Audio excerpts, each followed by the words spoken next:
Okay विद्यार्थी मित्रों, तो उदाहरण 2.10 બે અવરોધ આપણને આપેલા છે R1 = 100 ± 3 અને R2 = 200 ± 4. આ બે અવરોધનું શ્રેણી જોડાણમાં અને સમાંતર જોડાણમાં સમતુલ્ય અવરોધ શોધવાનો છે. તો અહીંયા આપણે ક્વેશ્ચન લખી શકીએ, શ્રેણી જોડાણ અને સમાંતર જોડાણનો સમતુલ્ય અવરોધ. એક હિન્ટ આપેલી છે આપણા માટે. સમાંતર જોડાણ માટે તમારે આ સમીકરણનો યુઝ કરવાનો છે. કેવી રીતે એ હમણાં સમાંતર જોડાણ આવે એટલે આપણે જોઈએ. તો સૌપ્રથમ શ્રેણી જોડાણનો આપણે સમતુલ્ય અવરોધ શોધીએ. તો ફર્સ્ટ કેસ છે શ્રેણી જોડાણ.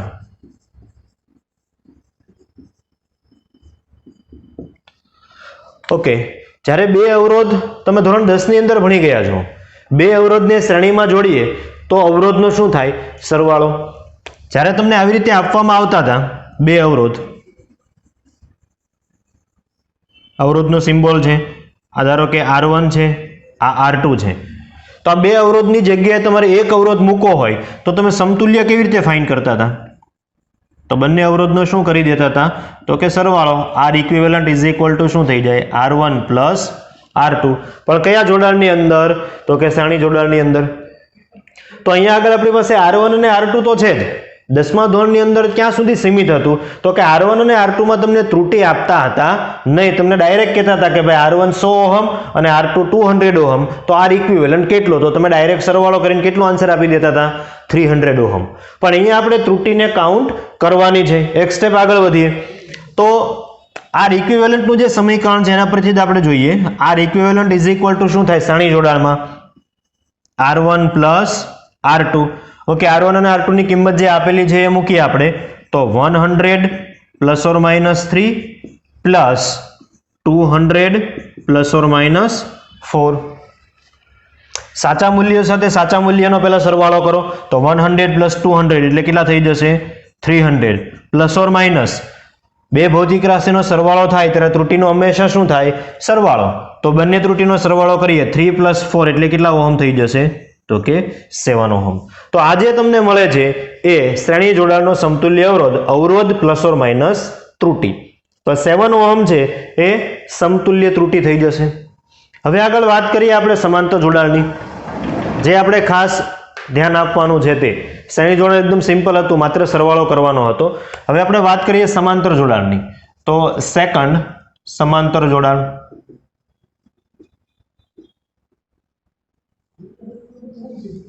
ઓકે, સમાંતર જોડાણની આપણે વાત કરીએ તો એ સર્કિટ કંઈક આવી તમે શીખીને આવ્યા છો 10મા ધોરણમાંથી.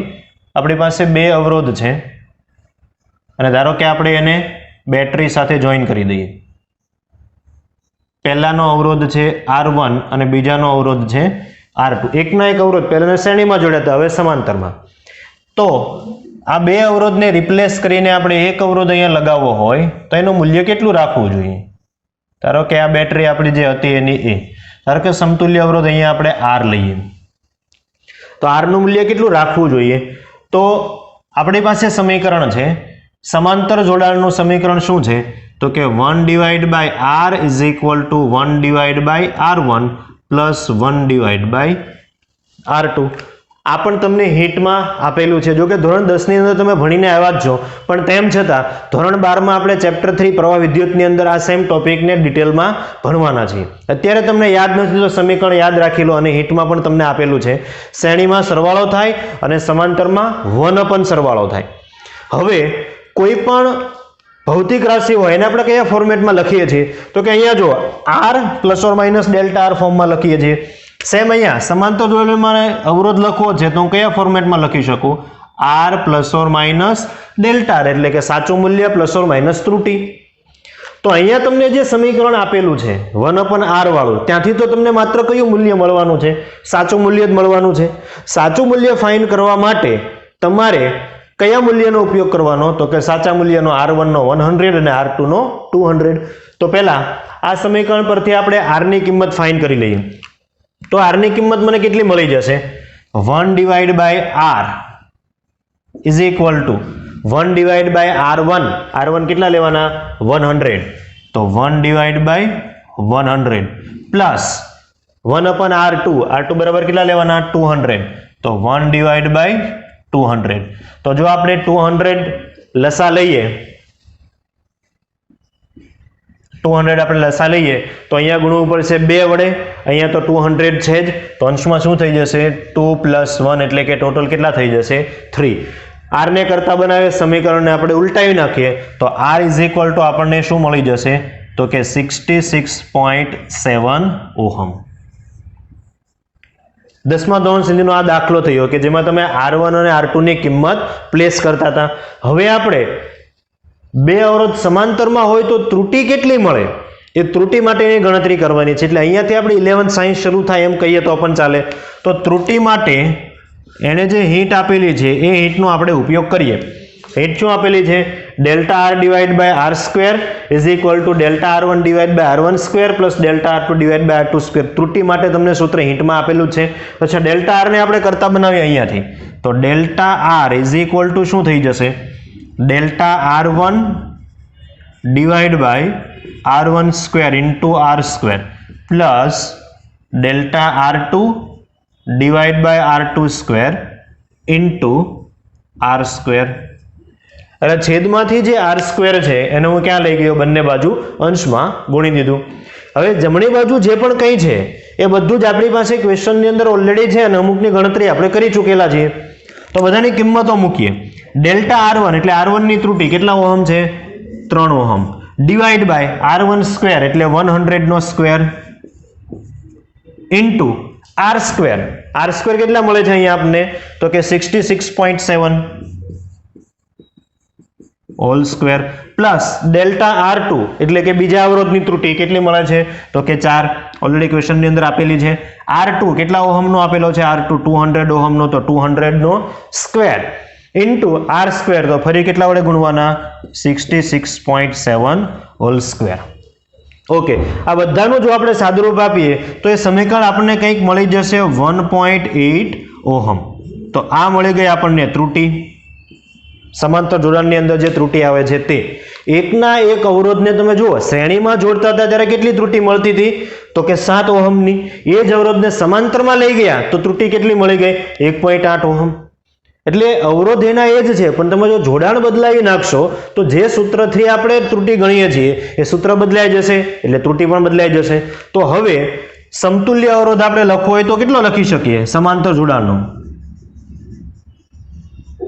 તો સમાંતર જોડાણનો સમતુલ્ય અવરોધ હંમેશા કયા ફોર્મમાં લખીએ છીએ આપણે? r ± delta r. તો r તમને કેટલા છે અહીંયા? 66.7 અને ± કેટલી ત્રુટિ આવે છે? 1.8 ઓહમ. તો 1.8 ઓહમ.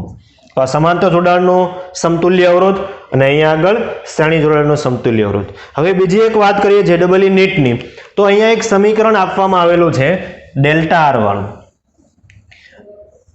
આ સમીકરણ છે એ કમ્પલસરી બધાએ JEE અને નીટ અથવા તો કોઈ પણ કોમ્પિટિટિવ એક્ઝામ જે 12th સાયન્સ પછી આવે છે તો એના માટે કમ્પલસરી બધાએ યાદ રાખવું પડશે. આ સમીકરણ બોર્ડની અંદરનો કોઈ એક્ઝામ્પલ હશે ને 11th સુધી તો તમને આ સમીકરણ આપેલું હશે, પણ કોમ્પિટિટિવ એક્ઝામમાં આ સમીકરણ આપેલું હશે નહીં. હવે આ ફોર્મેટ યાદ રાખવાનું છે કે કેવી રીતે તમે ત્રુટિ શોધી શકો.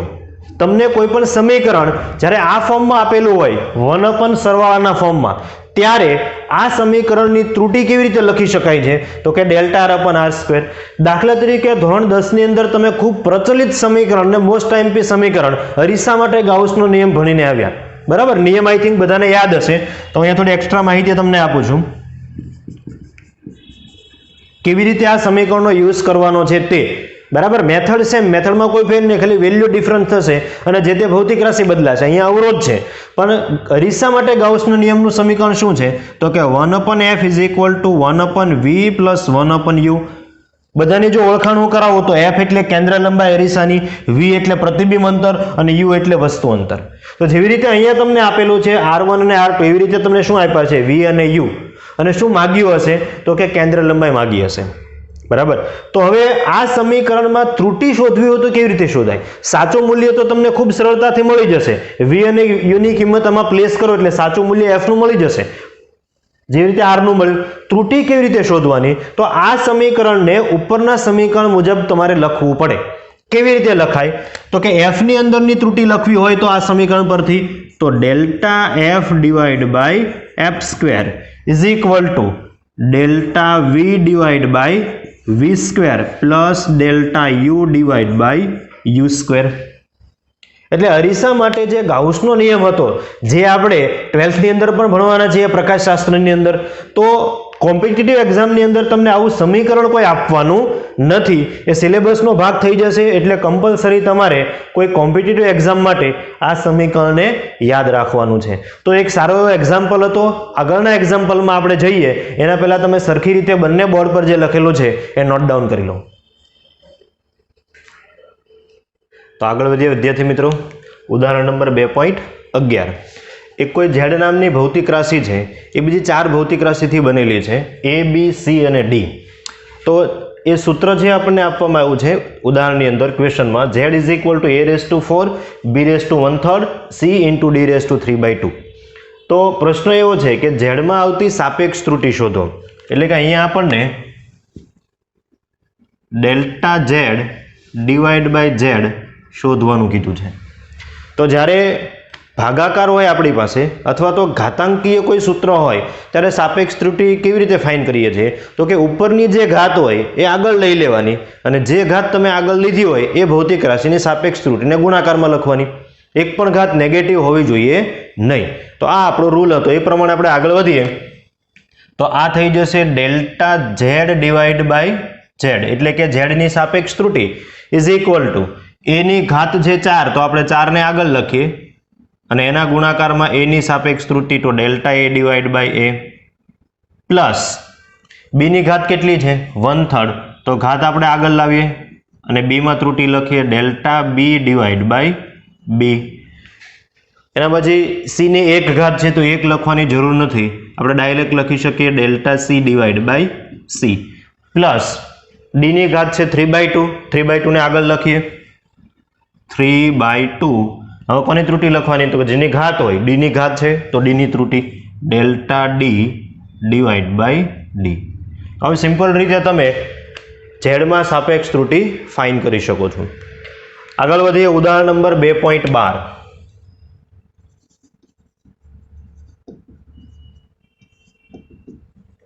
ઓકે, એ ક્વેશ્ચન આપણને કંઈક આવી રીતે કરવામાં આવ્યો છે. સાદા લોલકના દોલનનો આવર્તકાળ t ઇઝ ઇક્વલ ટુ 2π વર્ગમૂળમાં l/g છે. એટલે એક સૂત્ર આપણને આપેલું છે. 1 mm ની ચોકસાઈ સાથે માપેલ લંબાઈ l is equal two 20 centimetre અને 1 સેકન્ડ વિભેદનવાળી કાંડા ઘડિયાળથી માપેલ 100 દોલન માટેનો સમય 90 સેકન્ડ જેટલો મળે છે.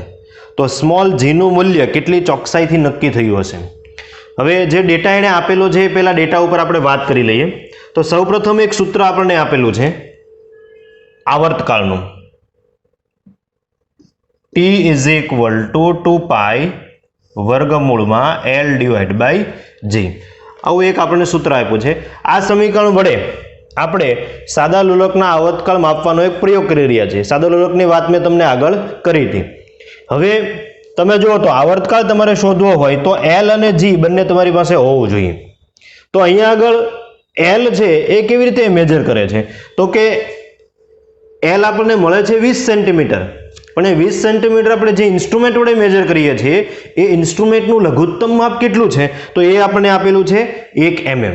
એટલે કે એ 20 સેન્ટીમીટરની અંદર મેક્સિમમ કેટલી ત્રુટિ પોસિબલ છે? તો કે 1 mm ની. તો અહીંયા આગળ આપણે ડેટા લખી શકીએ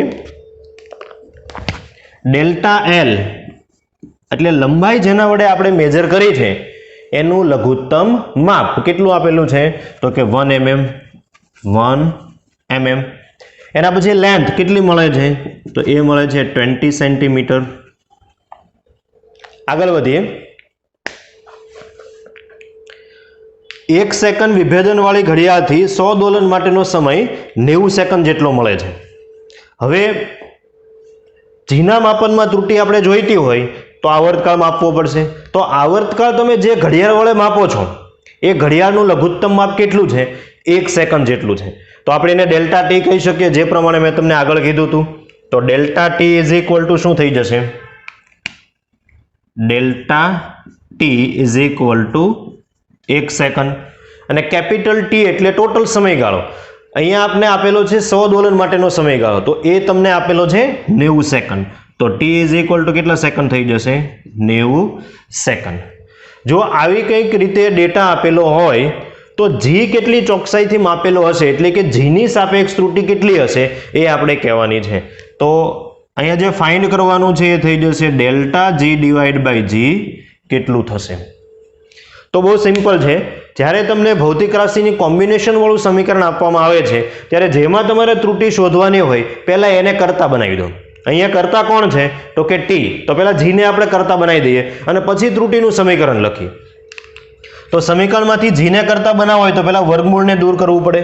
તો બંને બાજુ વર્ગ કરીએ.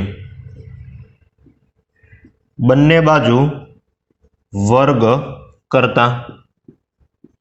ઓકે, બંને બાજુ વર્ક કરીએ તો લેફ્ટ હેન્ડ સાઈડ થઈ જશે ટી સ્ક્વેર અને રાઈટ હેન્ડ સાઈડ થઈ જશે 2π નો વર્ગ એટલે 4π square into L divide by G. Okay, હવે આપણે જીમાં ત્રુટિ શોધવી છે તો જીને કરતા બનાવી લઈએ. તો જીને જો સૂત્રનો કરતા બનાવીએ તો આપણને કંઈક સમીકરણ મળી જશે. Small G is equal to આ કરતા બની જશે 4π square as it is, 4π square as it is into L divide by શું આવી જશે? T square. હવે તો કે delta G divide by G સાપેક્ષ ત્રુટિ. જ્યારે ઘાતાંક વાળું પદ હોય તો હમણાં આગળનો દાખલો જોયો એ પ્રમાણે ડેલ્ટા જી ડિવાઈડ બાય જી શું થઈ જશે? 4π સ્ક્વેર. આ તો કોન્સ્ટન્ટ છે અને કોન્સ્ટન્ટમાં કોઈ પ્રકારની ત્રુટિ હોય નહીં.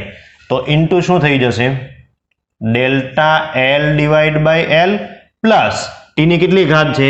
2. તો એને આપણે આગળ લખીએ delta T divide by T. હવે જે ડેટા આપણી પાસે છે ડેટાને આપણે આની અંદર પુટ કરીએ તો ડેલ્ટા એલ એટલે એલ જેના વડે આપણે મેજર કરી છે એનું લઘુત્તમ માપ કેટલું આપેલું છે? 1 mm. પણ અહીંયા એક ધ્યાન રાખવાનું છે. તમે જુઓ ડેલ્ટા એલ એ mm માં છે અને એલ છે એ સેન્ટીમીટરમાં છે. કાં તો બંને mm માં હોવા જોઈએ અથવા તો બંને સેન્ટીમીટરમાં હોવા જોઈએ. તો આપણે શું કરીએ તો કે આપણે સેન્ટીમીટરમાં ધારો કે કન્વર્ટ કરી દઈએ બંને ડેટાને. તો 1 mm એટલે કેટલા સેન્ટીમીટર થાય? તો આપણે એ કેટલા લખી શકીએ? 0.1 સેન્ટીમીટર. mm ને 10 વડે ભાગો એટલે શામાં કન્વર્ટ થઈ જાય? સેન્ટીમીટરમાં. કેમ? તો કે 1 સેન્ટીમીટર એટલે કેટલા mm થાય? 10 mm થાય. તો આપણે જો mm ને 10 વડે ભાગી નાખીએ તો સમય કન્વર્ટ થઈ જશે સેન્ટીમીટરમાં. તો ડેલ્ટા એલ આપણા માટે કેટલો થઈ ગયો? 0.1. તો આ થઈ જશે 0.1 ડિવાઈડ બાય એલ કેટલા છે? તો કે 20 centimetre plus 2 into delta T 1 second divide by total સમય કેટલો થઈ જશે? તો કે 90. તો જો આ સાદુરૂપ આપણે આપીએ તો આનો આન્સર છે એ કંઈક આપણને મળી જશે 0.027. 0.027 આ આપણને સાપેક્ષ ત્રુટિ મળી. હવે જો તમારે પર્સન્ટેજમાં કેવું છે કે જીના માપનમાં કેટલા ટકાની ત્રુટિ આવી શકે એમ છે તો આપણે શું કરી શકીએ તો કે પ્રતિશત ત્રુટિ. તો delta G divide by G into કેટલા કરી દઈએ આપણે? 100. તો પર્સન્ટેજમાં મળી જશે. તો આને ઇન્ટુ 100 કરીએ તો 0.027 ઇન્ટુ 100 તો પર્સન્ટેજમાં આન્સર મળે. તો આ થઈ જશે 2.7% નિયર ઇક્વલ ટુ 3%. આપણે કહી શકીએ કે જો 1 mm ની ચોકસાઈ વાળી કોઈ ઇન્સ્ટ્રુમેન્ટ હોય એનાથી તમે 20 સેન્ટીમીટરની લંબાઈ માપતા હો, 1 સેકન્ડ વિભેદન વાળે, વિભેદન એટલે એનું લઘુત્તમ માપ, એવી કોઈ ઘડિયાળ હોય એનાથી દોલન માટેનો સમય 90 સેકન્ડ તમે માપતા હો તો જીના માપનમાં કેટલા ટકાની ત્રુટિ આવી શકે એમ છે? તો કે 3% ત્રુટિ આવી શકે એમ છે. હવે અહીંયા એક બીજી ભૂલ થાય એવું તે છે JEE ની અંદર ઘણીવાર દાખલો આવે, નીટની અંદર ઘણીવાર દાખલો આવે ત્યારે તમને આ જે સમય છે ને એ 1 દોલન માટેનો આપે. ફોર એક્ઝામ્પલ અહીંયા હું થોડું એક્સ્ટ્રા ભણાવું છું એના માટે. તમને ધારો કે હું 1 દોલન માટેનો સમય આપી દઉં, 1 દોલન માટેનો સમય ફોર એક્ઝામ્પલ 2 સેકન્ડ છે. તો કેપિટલ ટી તરીકે આપણે કેટલા લેવાના છે? કેટલો સમયગાળો? તો યાદ રાખો કેપિટલ ટી જે છે એ દોલનનો કુલ સમયગાળો છે. કેપિટલ ટી શું છે? દોલનનો કુલ સમયગાળો. હવે ધારો કે હું અહીંયા દોલનની સંખ્યા તમને આપી દઉં, એમ કહું કે 50 દોલન થાય છે, તો તમારે કેપિટલ ટી બરાબર કેટલા લેવાના? જો 50 દોલન થતા હોય તો કેપિટલ ટી બરાબર 50 ગુણ્યા 2 કેટલી સેકન્ડ લેવા પડશે તમારે? 100 સેકન્ડ. એટલે યાદ રાખવાનું છે, ઘડિયાળનું જે લઘુત્તમ માપ તમારા માટે ડેલ્ટા ટી થઈ જશે, કેમ કે લઘુત્તમ માપ ત્રુટી છે, અને કેપિટલ ટી એટલે દોલન માટેનો કુલ સમયગાળો. તો અહીંયા હું ફરી તમને એક લખી દઉં, ડેલ્ટા એલ અને ડેલ્ટા ટી, ડેલ્ટા એલ અને ડેલ્ટા ટી આ કઈ ત્રુટી છે? લઘુત્તમ માપ ત્રુટી, જે આપણે ભણ્યા હતા તે. ઓકે, આગળના દાખલામાં આપણે જઈએ એના પહેલા આટલી વસ્તુ તમે સરખી રીતે નોટ ડાઉન કરી લો. ઘનતા શોધવાનો કોઈ એક પ્રયોગ છે. ઘનતા એટલે ડેન્સિટી, કદાચ તમે નામ સાંભળેલું હશે. ઘનતાનું જે સૂત્ર છે એ અત્યારે તો તમને આપેલું છે, ઘનતા ઇઝ ઇક્વલ ટુ દળના છેદમાં કદ. બરાબર, આ ઘનતા માપવાનો કોઈ પ્રયોગ થઈ રહ્યો છે, અને ઘનતા મારે જોઈતી હોય તમારે બીજા બે ભૌતિક રાશિ જોઈએ છે, એક દળ અને એક કદ. તો જે દળનું આપણે માપન કરીએ છીએ એ દળ કેટલું મળે છે? 3, અને એમાં ત્રુટી કેટલી મળે છે? ±0.12 કિલોગ્રામ. પછી કદ, તો કદના માપનમાં કેટલી ત્રુટી મળે છે? તો કે 10 અને ±1, કદનો એકમ શું થાય? Metre cube. તો એક ઘનતા માપવાનો આવો પ્રયોગ થઈ રહ્યો છે જેમાં દળ અને કદના માપન આપણી પાસે છે. તો સિમ્પલ આપણને એવું કહેવામાં આવ્યું છે કે તો ઘનતા શોધો, ડેન્સિટી કેટલી થશે. હવે જનરલી આપણે ડેન્સિટીને કયા ફોર્મમાં દર્શાવીએ છીએ? તો કે જ્યારે પણ કોઈ ભૌતિક રાશિ તમને માગે ત્યારે આપણે કંઈક આ ફોર્મમાં એને આપીએ છીએ. ડેન્સિટીને આપણે જનરલી રો વડે ડિનોટ કરીએ છીએ. તો રો ± ડેલ્ટા રો, આવી રીતે આપણે એને રજૂ કરીએ છીએ. રો એટલે ઘનતાનું સાચું મૂલ્ય, અને ડેલ્ટા રો એટલે એમાં આવતો તફાવત અથવા તો ત્રુટી. ઓકે, તો સૌપ્રથમ શું કરવાનું? આગળ મેં તમને વાત કરી હતી એ મુજબ જે ભૌતિક રાશિ છે શોધવાની છે, જેનું સાચું મૂલ્ય તમારે જોઈતું હોય, તો આપેલ ભૌતિક રાશિના સાચા મૂલ્ય પરથી એને ફાઇન્ડ કરવાનું. તો અહીંયા આપણે સોલ્યુશન એનું આવી રીતે બનાવી શકીએ. સમીકરણ તમને આપી દીધું છે, rho is equal to m/v, mass upon volume. તો સાચું મૂલ્ય છે, તો માસનું સાચું મૂલ્ય કેટલું છે? 3. તો ઇઝ ઇક્વલ ટુ શું થઈ જશે? 3 ડિવાઈડ બાય વોલ્યુમનું સાચું મૂલ્ય કેટલું છે? 10. તો 3 ડિવાઈડ બાય 10, એટલે આનો આન્સર કેટલો આવી જશે? 0.3. હવે એકમની વાત. તો એકમ બનાવતા આપણે આગળ શીખી ગયા છીએ. અંશમાં મૂકવાનો દળનો એકમ કયો છે? કિલોગ્રામ. છેદમાં કદનો એકમ કયો છે? Metre cube. તો ડેન્સિટીનો એકમ શું થઈ જશે? કિલોગ્રામ પ્રતિ મીટર ક્યુબ. હવે રો તો આપણી પાસે આવી ગઈ, શું ફાઇન્ડ કરવું પડશે? ડેલ્ટા રો એટલે કે ત્રુટી. તો ત્રુટી માટે અહીંયા આગળ કયો નિયમ આપણે એપ્લાય કરવો પડશે? ભાગાકારનો નિયમ. શું નિયમ છે? તો delta rho divide by rho is equal to, ભાગાકારમાં સાપેક્ષ ત્રુટીનો સરવાળો કરવાનો, delta m divide by m plus delta v divide by v. બધાની જ આપણે વેલ્યુ મૂકીએ. તો delta rho divide by rho is equal to delta m, દળમાં કેટલી ત્રુટી છે? 0.12, ડિવાઈડ બાય દળ કેટલું છે? 3, પ્લસ ડેલ્ટા v, કેટલી ત્રુટી છે? 1, કદ કેટલું છે? તો કે 10. તો ફાઇનલ આપણને શું મળી જશે? તો કે delta rho divide by rho is equal to 0.12 divide by 3, 0.04, plus 1 divide by 10, 0.1. તો delta rho divide by rho આપણને મળી જશે 0.14. હવે ડેલ્ટા રો, આપણે તો ડેલ્ટા રો બાય રો નથી જોઈતું. જો સાપેક્ષ ત્રુટી આપણને માગી હોત ડેન્સિટીમાં, તો કેટલી આવી જાત? 0.14. ઓકે, તો ડેલ્ટા રો ને આપણે કરતા બનાવીએ. તો delta rho is equal to શું થઈ જશે? 0.14 ગુણ્યા ડેન્સિટી. રો કેટલી છે? તો 0.3. તો ડેલ્ટા રો આપણને મળી જશે 0.42. ફરી જો ડેલ્ટા રો એટલે તમારે એકમ મૂકવો પડશે. તો એકમ આપણને ડેન્સિટીનો ઉપર જે મળેલો છે તે કિલોગ્રામ પ્રતિ મીટર ક્યુબ. હવે આપણી પાસે બે વેલ્યુ આવી ગઈ છે, એક સાચું મૂલ્ય અને સેકન્ડ એ મૂલ્યની અંદર આવતી ત્રુટી. તો ડેન્સિટીને આપણે કેવી રીતે લખી શકીએ? તો ઘનતા ઇઝ ઇક્વલ ટુ સાચું મૂલ્ય કેટલું છે? 0.3 તો 0.3 પ્લસ ઓર માઇનસ 0.42 એકમ લખવાનો કિલોગ્રામ પ્રતિ મીટર ક્યુબ. તો આવી રીતે તમે ડેન્સિટી ફાઇન્ડ કરી શકો. એમ અને વીમાં જે ત્રુટિ આવે છે એ ફાઇનલ ત્રુટિ તમને ક્યાં દેખાણી? ડેન્સિટીમાં. કેટલી? તો કે 0.42. તમારે જો પર્સન્ટેજમાં લખવી હોય તો કેટલા ટકા થઈ જશે? 14% થઈ જશે. આગળ વધીએ.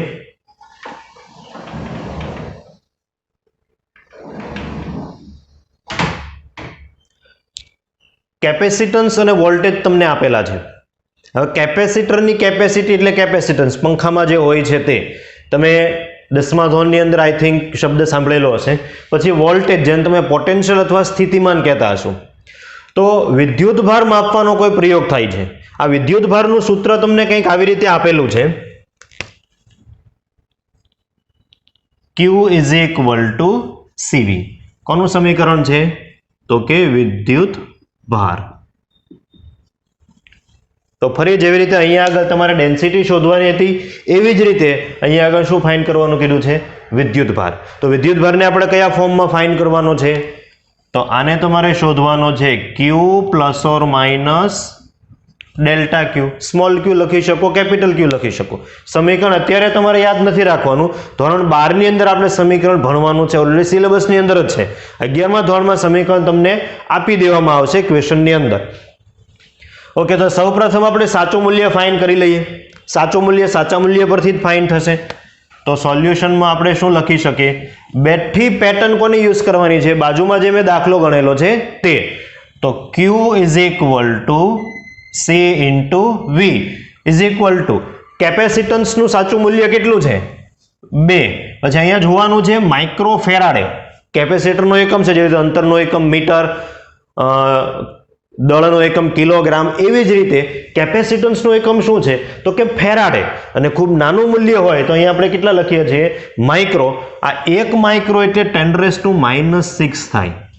1 માઇક્રો એટલે કેટલા થઈ જાય? 10⁻⁻6. એટલે નાનું મૂલ્ય હોય ત્યારે તમે એનો યુઝ કરી શકો. તો એ આપણે લખી શકીએ 2 × 10⁻6 ઇન્ટુ V. V એટલે વોલ્ટેજ, સ્થિતિમાન અથવા પોટેન્શિયલ કેટલા છે? તો કે 20 એકમ વોલ્ટ જ છે. તો આ થઈ જશે 20. તો આપણો ફાઇનલ આન્સર Q નો કેટલો મળી જશે? તો કે Q ઇઝ ઇક્વલ ટુ મળી જશે 20 × 2 એટલે 40 × 10⁻6. હવે વિદ્યુત ભારનો એકમ આપણે લખવો પડે અહીંયા આગળ. તો વિદ્યુત ભારનો એકમ થાય કુલમ, જેને આપણે C વડે દર્શાવીએ.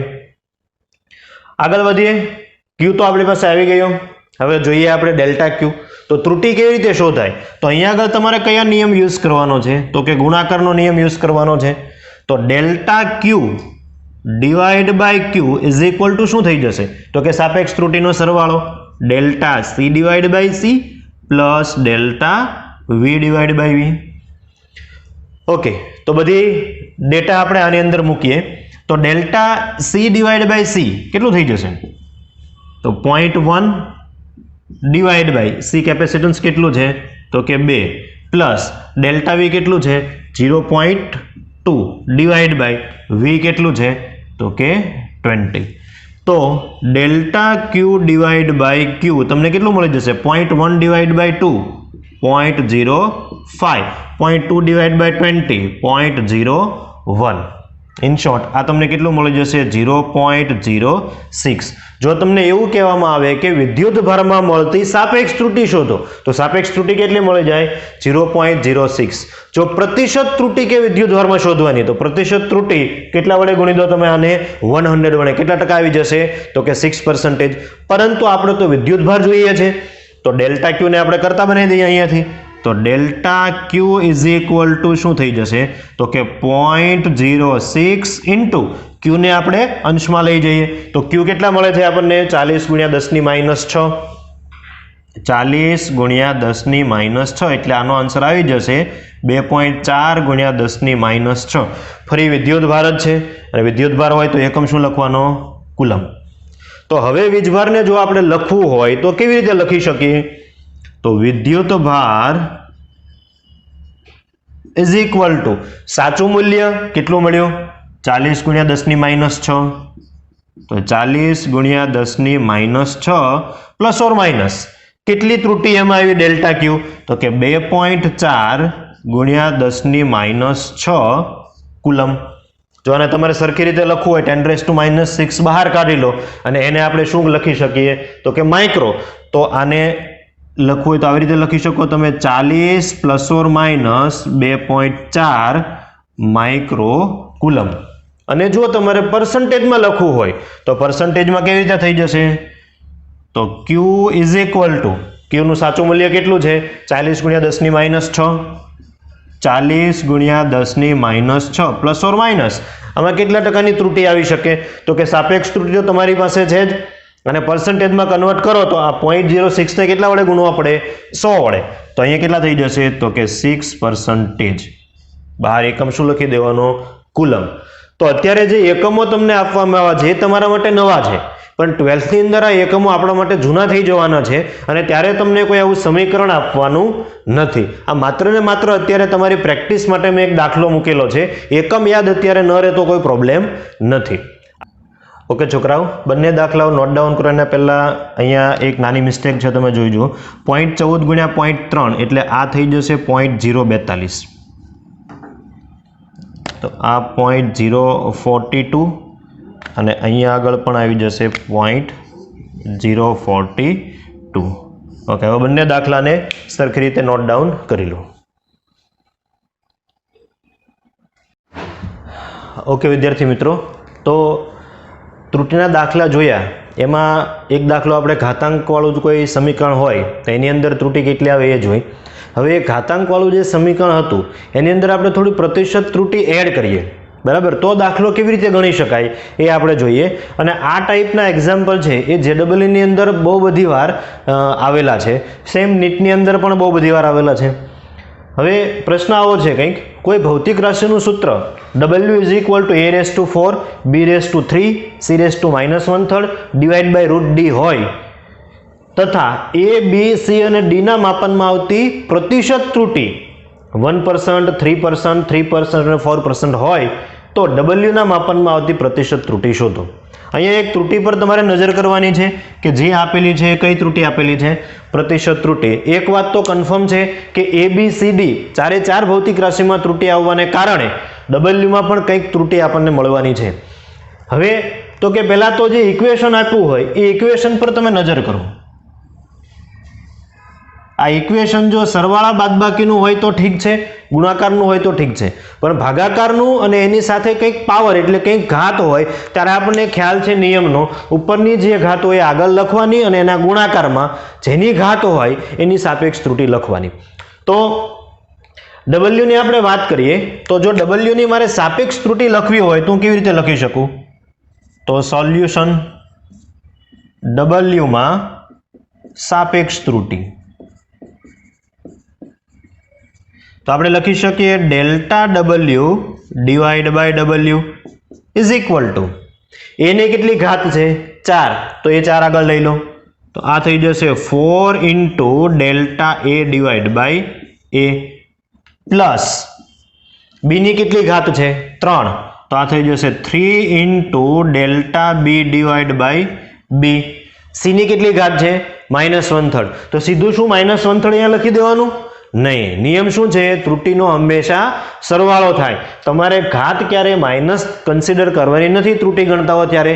એટલે અહીં આપણે કેટલી કન્સિડર કરીશું ઘાત? તો કે 1/3 × delta C / C plus D ની કેટલી ઘાત કહી શકીએ? આ તો √D છે, તો રૂટ એટલે કેટલી ઘાત? ઇક્વિવેલન્ટ ઘાત કેટલી આપણે લખી શકીએ?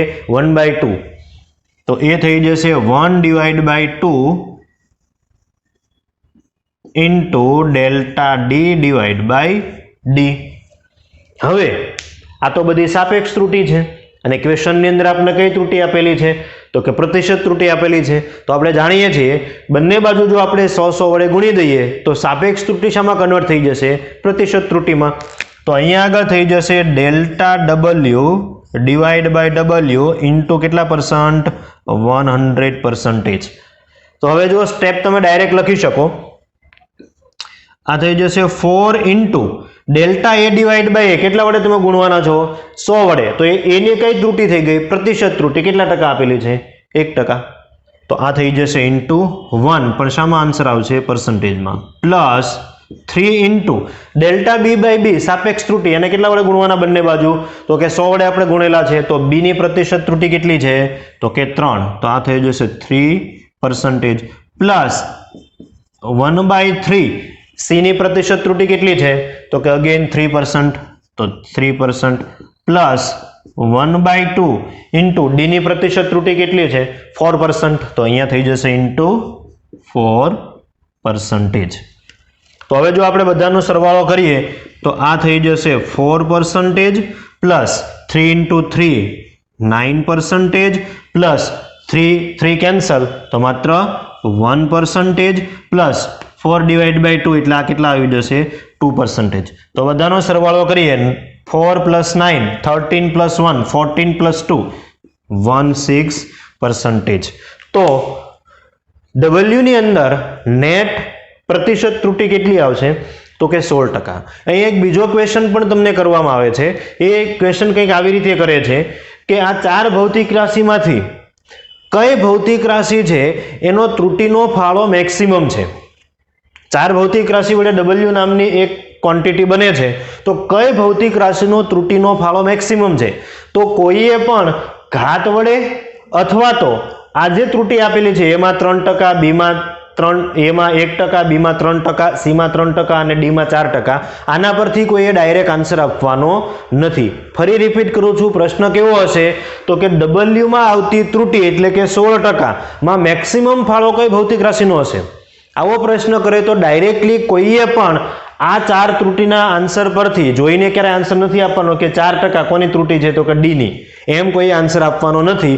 તમારે આ ગુણાકાર થઈ ગયા પછી કોની ત્રુટિ વધારે છે? તો અહીંયા ગુણાકાર થઈ ગયા પછી આપણે જોઈએ તો એ કેટલા ટકા ત્રુટિ એડ કરી શકે છે?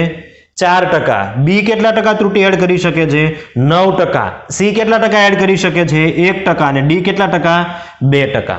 કેમ કે આ 16% જે ત્રુટિ આપણને મળે છે એ આ 4 ત્રુટિનો સરવાળો છે. એમાં પહેલી ત્રુટિ કોણ એડ કરે? એ, બીજી બી, ત્રીજી સી અને ચોથી ડી. હવે તમે આન્સર આપો, કોના દ્વારા ઉમેરાતી ત્રુટિ મેક્સિમમ હશે? તો બી દ્વારા, કેમ કે 9% છે. જો તમે આના પરથી આન્સર આપી દેશો કે ડી દ્વારા ઉમેરાતી ત્રુટિ મેક્સિમમ હશે, તો આપણો આન્સર કેવો પડી જશે? ખોટો. એટલે ગુણાકાર કર્યા પછી જે તમને આંકડા મળે છે ફાઇનલ, એના આધારે તમારે કહેવાનું છે કે બી ભૌતિક રાશિ દ્વારા ઉમેરાતી ત્રુટિ મેક્સિમમ હશે. તો અહીંયા હું લખી દઉં, એક નોંધમાં યાદ રાખવાની છે તમારે, બી દ્વારા ઉમેરાતી ત્રુટિ મહત્તમ છે. બરાબર, ઉપરના લાઈન પરથી મેં આન્સર આપ્યો છે. હવે આવો જ એક એક્ઝામ્પલ બીજો જોઈએ જેથી કરીને પ્રેક્ટિસ સરખી રીતે થઈ શકે આપણને. આ કે ક્વેશ્ચન આપણે આખો નથી લખતા. ઝેડ નામની કોઈ ભૌતિક રાશિ છે એ PQ, R અને S થી બનેલી છે. તમને PQ, R, S માં સેમ જેવી રીતે અહીંયા આપી હતી ABCD માં ત્રુટિ, એવી જ રીતે અહીંયા આપેલી છે. તો ઝેડમાં પ્રતિશત ત્રુટિ કેટલી મળે એ આપણે કહેવાનું છે. તો જે રીતે આપણે દાખલો ગણો એ જ રીતે આમાં આપણે જો સોલ્યુશન વિચારીએ તો લખી શકીએ delta Z divide by Z is equal to, હવે તમારે લખવું હોય તો ડાયરેક્ટ લખી શકો અને સ્ટેપ લખવું હોય તો પણ કોઈ પ્રોબ્લેમ નથી. હું સ્ટેપ લખીને કરું છું. પી ની ઘાત છે 3, તો આ થઈ જશે 3 into delta P divide by P plus Q ની ઘાત છે 2, તો 2 into delta Q divide by Q plus R ની ઘાત કેટલી થઈ જાય? 1/2, તો એ થઈ જશે 1 divide by 2 into delta R divide by R plus S ની ઘાત છે 1, તો 1 into delta S divide by S. પ્રતિશત ત્રુટિમાં ફેરવવું હોય તો બંને બાજુ તમે 100 વડે ગુણી દો, તો delta Z divide by Z into 100 શામાં આન્સર આવી જશે? પર્સન્ટેજમાં. તો આ થઈ જશે 3 into delta P by B into 100 તો ગુણાયેલું છે, તો પીમાં આવતી ત્રુટિ કેટલા ટકા છે? 1%. પ્લસ 2 ઇન્ટુ ક્યુમાં આવતી ત્રુટિ કેટલી છે? 3%, તો આ થઈ જશે 3%. પ્લસ 1/2 ઇન્ટુ આરમાં આવતી ત્રુટિ કેટલી છે? 4%, તો આ થઈ જશે 4%. પ્લસ 1 ઇન્ટુ ડેલ્ટા એસમાં કેટલી ત્રુટિ આવે છે? 2%. ઓકે, બધી ત્રુટિનો આપણે સરવાળો કરીએ તો આ થઈ જશે 3%, પ્લસ 3 ઇન્ટુ 2 6%, પ્લસ 2% પ્લસ 2%, 3 + 6 9 + 4 આ થઈ ગયું 13%. ફરી સેમ ક્વેશ્ચન તમને કરવામાં આવે કે PQRS માંથી કઈ ભૌતિક રાશિ છે એ મેક્સિમમ ત્રુટિ ઉમેરે છે, તો આના પરથી કોઈ આન્સર આપવાનો નથી, કેમ કે અહીંયાથી આન્સર આપશો ને તો તમારો આન્સર આવશે R, પણ R માં ત્રુટિ મેક્સિમમ ઉમેરે છે નહીં. અહીંયા તમે જુઓ તો P ઉમેરે છે 3%, Q ઉમેરે છે 6%, R ઉમેરે છે 2% અને S ઉમેરે છે 2%. તો મેક્સિમમ કોણ ઉમેરે છે તો કે Q. જો આપણે R પરથી આન્સર આપી દઈએ 4%ના રેટથી તો આપણો આન્સર કેવો પડી જશે? ખોટો. તો મેક્સિમમ ત્રુટિ છે એ Q નામની ભૌતિક રાશિ Z નામની ભૌતિક રાશિમાં એડ કરે. તો આ પ્રકારના એક્ઝામ્પલ કોમ્પિટિટિવ એક્ઝામની અંદર વારંવાર આવે છે. શાંતિથી સરખી રીતે સમજીને બંને બોર્ડને નોટ ડાઉન કરી લો, પછી આપણે આગળના ટોપિકમાં જઈએ.